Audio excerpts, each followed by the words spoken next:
Armed rebellion പ്രകാരമാണെങ്കിൽ, പണ്ട് internal disturbances ആയിരുന്നു അതിന്റെ പേര്, 44-ാം ഭേദഗതി പ്രകാരം അതിന്റെ പേര് മാറ്റി ആർമഡ് റെബല്യൻ ആക്കി.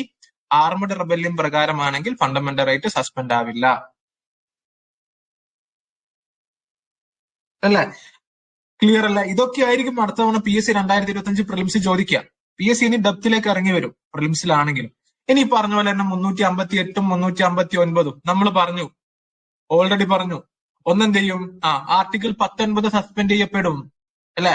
ആർട്ടിക്കിൾ 19 ഓട്ടോമാറ്റിക്കലി സസ്പെൻഡ് ചെയ്യപ്പെടും.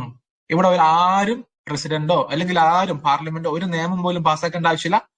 എപ്പോഴാണോ നാഷണൽ എമർജൻസി പ്രൊക്ലെയിം ചെയ്യുന്നത്, ആർട്ടിക്കിൾ 358 പ്രകാരം ആർട്ടിക്കിൾ 19 അടങ്ങിയിട്ടുള്ള എല്ലാ ഫണ്ടമെന്റൽ റൈറ്റും ഓട്ടോമാറ്റിക്കലി സസ്പെൻഡ് ആകും. Automatically suspend. ആരും വന്ന് സസ്പെൻഡ് ചെയ്യേണ്ട ആവശ്യമൊന്നുമില്ല.